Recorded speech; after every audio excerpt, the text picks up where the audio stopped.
Colleagues, residents, student pharmacists, I'm Julie Dopheide from the USC Mann School of Pharmacy and Pharmaceutical Sciences in Los Angeles. 35 years after completing my USC psychiatric pharmacy residency, I am inspired to share my journey as a board-certified psychiatric pharmacist because I want to share how achieving and maintaining my BCPP continues to fill my cup, open doors, and nurture my professional growth. Our profession of pharmacy is one of constant evolution, change, growth, with difficult economic and therapeutic challenges. These include the pandemic, drug shortages, heavy workloads, limited time, and resources. It seems everyone is striving to achieve work-life balance and not quite feeling it. This feeling it involves maintaining our own mental and physical health while providing high-quality care for the patients we serve and being available to care for our loved ones at home. My journey started in Omaha, Nebraska, where I was enrolled in one of the few Doctor of Pharmacy programs that required clinical rotations in psychiatry. USC was another.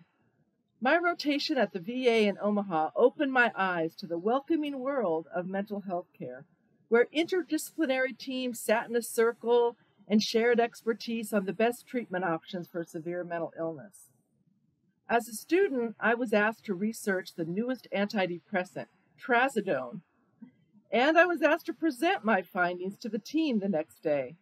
I felt valued and enjoyed my experience so much that I signed up for an elective in pediatric psychopharmacology at the Nebraska Psychiatric Institute.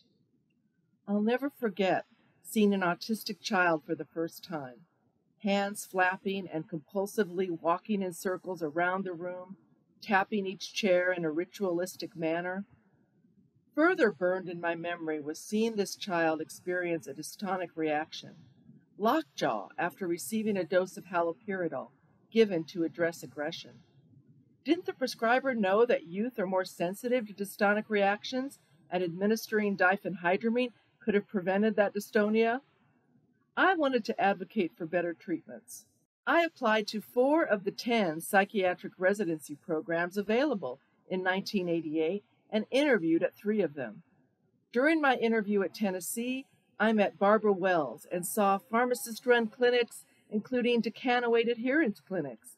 In Texas, I met Larry Ereshevsky, a superstar psychiatric pharmacist who conducted pharmacokinetic studies that guided antipsychotic dosing. I met Judith J. Sacklad and witnessed her unique role as a psychiatric pharmacist for children. I saw her positive impact and could see myself in her shoes. I found my place when I interviewed at USC and felt a harmony among exceptional mentors, Glenn Stimmel, Michael Wincor, and Neil Walker. These psychiatric pharmacists were improving the lives of their patients daily through their specialized knowledge and expertise. Glenn Stimmel showed the value of psychiatric pharmacists prescribing in collaborative practices. Pharmacist prescribing was novel in the 1980s and 90s. At national meetings, it was clear to each psychiatric pharmacist from across the country that there needed to be formal recognition for this expertise as external validation for the knowledge and skills acquired. I was so proud to be part of the first group of board-certified psychiatric pharmacists in 1996. Fast forward 28 years, BCPPs are now over 1,500 strong and growing. Maintaining my BCPP gives me confidence to know I'm keeping up with the latest and greatest advances in mental health care for children and adults. I share what I've learned with enthusiastic residents and students. These residents and students go on to achieve their BCPP and teach me through their patient advocacy and practice excellence. They expand access to quality mental health care for the patients they serve in veterans health care, children's hospitals, managed care, government health systems, and community clinics and pharmacies. When healthcare administrators see BCPP recertification, they know the pharmacist has the training to provide high-quality mental health care, including prescribing. By maintaining my BCPP, I was among the first to know of the metabolic side effects of second-generation antipsychotics, such as olanzapine. And even better, I'm able to recommend evidence-based strategies to improve their safety.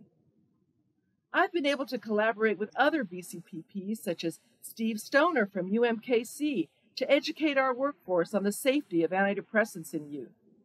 I've helped expand access to clozapine at my practice site by utilizing my BCPP expertise and the clozapine toolkit developed by BCPP experts Jonathan Leung and Deanna Kelly.